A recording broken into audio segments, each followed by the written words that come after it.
आज हम लोग प्रश्नावली 6.2 9वें वर्ग का प्रश्न संख्या 6 को देखेंगे, जिसमें आकृति 6.33 में पी क्यू और आर एस दो दर्पण हैं जो एक दूसरे के समानांतर हैं।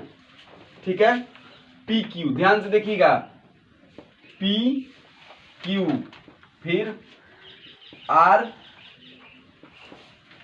एस दर्पण है। दर्पण समझते हैं ना, दर्पण जिसका बाहरी हिस्सा क्या हो, कलई किया गया हो, मतलब रंगा गया हो, शीशा का ऐसा टुकड़ा जिसका बाहर वाला हिस्सा रंगा गया हो।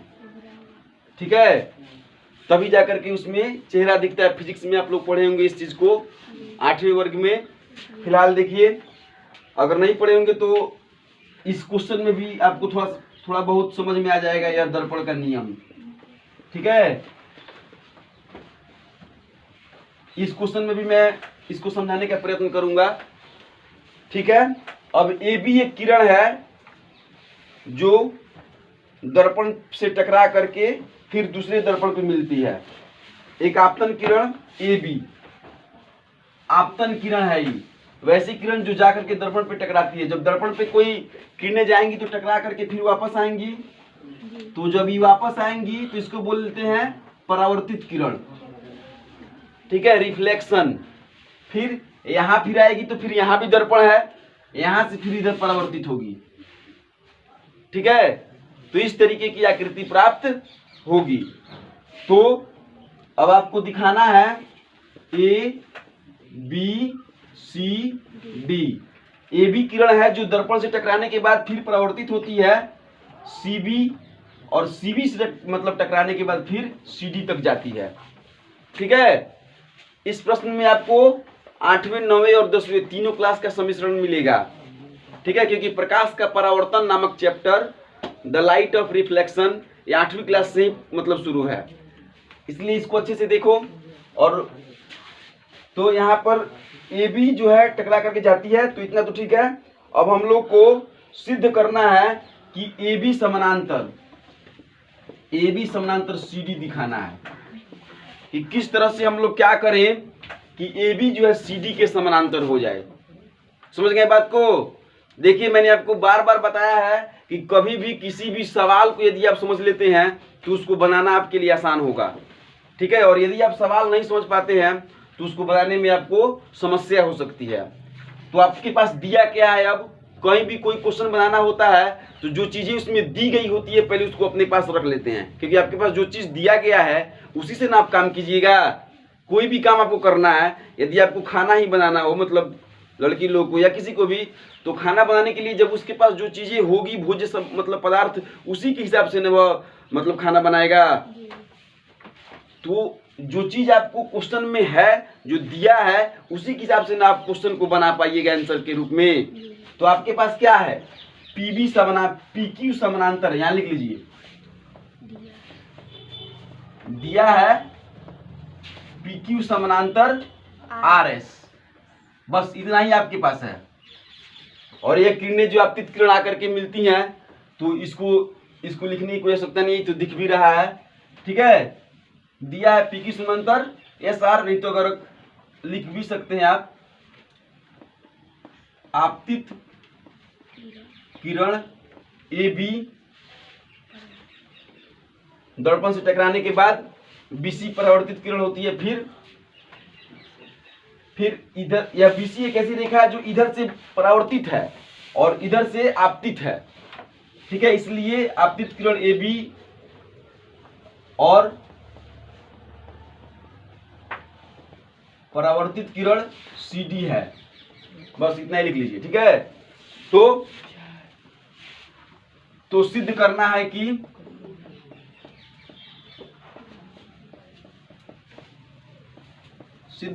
कि ए बी समानांतर सी डी, ए बी समानांतर सी डी, आपको सिद्ध करना है ए बी समानांतर सी डी। ठीक है ना? अब देखिए, सबसे पहले अब हम इसको समझने का प्रयास करेंगे। अब हम लोग कैसे क्या करें, सिर्फ समानांतर दिया गया है तो अब क्या करें कि इसको हम लोग समानांतर कर सकते हैं। तो समानांतर करने के लिए क्या करना पड़ता है, समानांतर करने के लिए क्या, तो अब हम लोग यहाँ पर प्रकाश के परावर्तन के नियमानुसार हमको काम करना पड़ेगा। तो प्रकाश के परावर्तन का नियम है कि आपतित किरण और परावर्तित किरण के बीच जो कोण बने होते हैं वे दोनों कोण क्या होते हैं, बराबर, आपस में बराबर होते हैं। यह आपतित किरण है और यह परावर्तित किरण है। तो यहाँ यह जो कोण बना है आपतन कोण, इसको क्या बोलते हैं, आपतन कोण, और इसको बोलते हैं परावर्तन कोण। ये दोनों आपस में बराबर होते हैं। कब, जब वह दर्पण हो तब। तो ये दर्पण है ही और ये आपतित किरण भी है, तो यह कोण एक, इसको मान लेंगे कोण एक बराबर कोण दो। ठीक है, फिर वही हाल यहाँ है, यह आपतित किरण है और यह परावर्तित किरण है। तो यह आपतन कोण, यह परावर्तन कोण आपस में बराबर है। नियम है कि आपतन कोण की ज्या और परावर्तन कोण की ज्या आपस में क्या होती है, बराबर होती है। चलिए, तो हो गया ही। अब लिखेंगे, सबसे पहले इसको मान लेते हैं, हल दे करके लिखिए। माना कि कोण PBA बराबर कोण एक, कोण ABC दो, फिर कोण BCD है, BCD बराबर 3, फिर कोण DCS 4। ठीक है, हो गया। अब कोण एक बराबर कोण दो और कोण तीन बराबर कोण 4। क्यों, परावर्तन के नियम, समीकरण फर्स्ट, समझ गए। फिर अब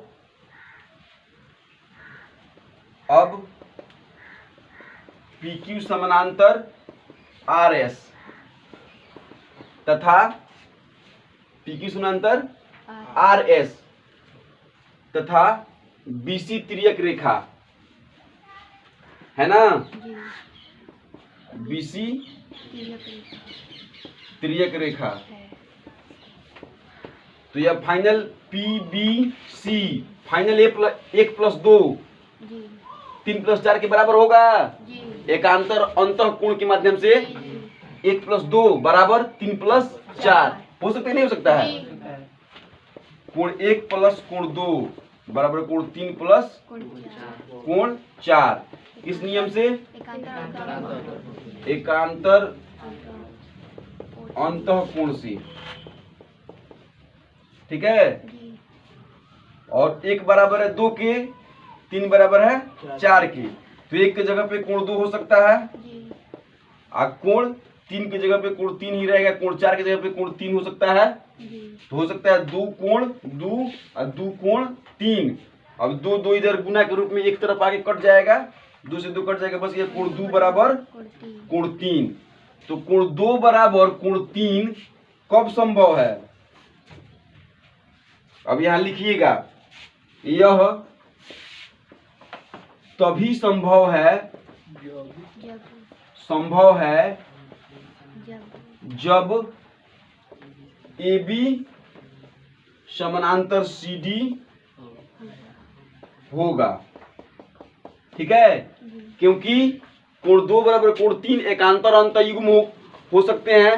जब 2 और 3 एकांतर युग्म हैं तो AB समानांतर CD जरूर होगा, अर्थात AB समानांतर CD सिद्ध होता है। ठीक है, इस तरीके से यह सवाल पूरा हुआ। एक सवाल है जिसमें लिखा गया है कि समबाहु त्रिभुज का प्रत्येक कोण 60 डिग्री का होता है, इस कथन को प्रमाणित करना है। ठीक है, प्रत्येक कोण 60 डिग्री का है, इसको प्रमाणित करना है। तो सवाल के रूप में इसको लिख लीजिए कि सिद्ध करें कि एक समबाहु त्रिभुज का प्रत्येक कोण 60 डिग्री का होता है। ठीक है, उसके बाद आप देखिए, एक त्रिभुज बनाते हैं,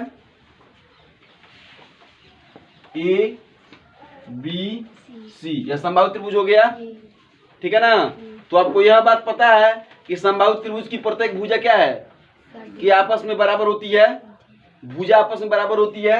ए बी बराबर होगी ए सी के और फिर बी सी, मतलब आपस में ए बी बराबर ए सी बराबर बी सी, ठीक है। तो जब यह सभी भुजाएं आपस में बराबर हैं तो ऐसा आपको पता होना चाहिए कि सभी कोण भी आपस में बराबर होंगे, है कि नहीं है। तो हम सबसे पहले लिखेंगे साधारण प्रतिज्ञा देकर के कि माना कि ए बी सी एक समबाहु त्रिभुज है जिसमें ए बी बराबर ए सी बराबर बी सी, ठीक है। तो हमें सिद्ध करना है कि, लिख लीजिएगा कि लिखना पड़ेगा, हाँ ठीक है, लिखना है साधारण प्रतिज्ञा लिख करके तीर के मतलब निशान दीजिए, तब लिखिए कि माना कि ए बी सी एक समबाहु त्रिभुज है जिसमें ए बी बराबर ए सी बराबर बी सी। तो सिद्ध करना है कि कोण ए बराबर कोण बी बराबर कोण सी बराबर 60 डिग्री, ठीक है। अब हल दे करके लिखिए, चूंकि हम जानते हैं कि बराबर भुजाओं के बीच बने कोण आपस में बराबर होते हैं, ठीक है। इस बात को भी लिख लीजिए, चूंकि हम जानते हैं कि बराबर भुजाओं के बीच बने कोण आपस में बराबर होते हैं, इसलिए कोण ए बराबर कोण बी बराबर कोण सी। अब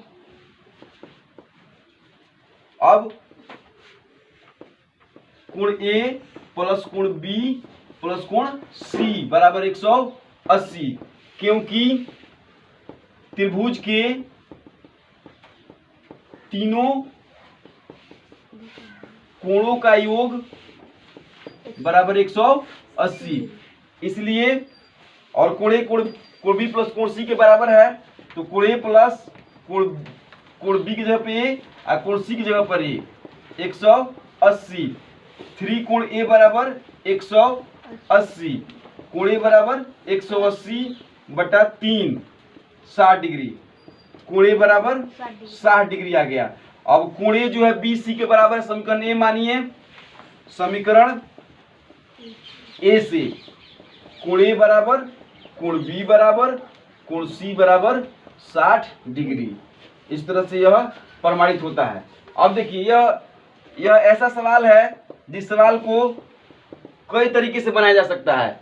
इसके अलावा इसको आप चाहो रचना के माध्यम से यदि आपको बनाना हो तो आप चाहो तो इस रेखा को आगे बढ़ा दो, फिर इस रेखा को आगे बढ़ा दो, फिर इस रेखा को आगे बढ़ा दो, दोनों रैखिक युग्म के माध्यम से इसको जोड़ दो, वो थोड़ा सा लंबा प्रोसेस मतलब हो जाएगा, ठीक है। लेकिन आपको यह साबित करना था कि क्या है कि मतलब समबाहु त्रिभुज दिया गया है, भुजाएं समान है, तो कोण 60 डिग्री कैसे होंगे, जो आपको आसानी से यहाँ पे निकल गया, ठीक है। अगर इसको गणित के बहुत सारी विधियां होती हैं, बहुत सारे तरीके होते हैं, किसी विधि में जो गणित बहुत वही क्वेश्चन लंबा चल जाता है, ठीक है, लेकिन किसी मतलब विधि में वो क्वेश्चन जो छोटा लगता है। अब यहाँ से इसको मिलाइएगा, मिला करके बनाइएगा तो यह प्रोसेस जो लंबा होगा। यदि आप पहले से अगर इस प्रोसेस को जानते होंगे तो इस प्रोसेस को आपकी मर्जी, मन करे तो ऐसे बनाइए, मन करे तो ऐसे बनाइए, लेकिन जो काम था कि प्रत्येक कोण को 60 डिग्री साबित करना था वह इस तरीके से साबित होता है।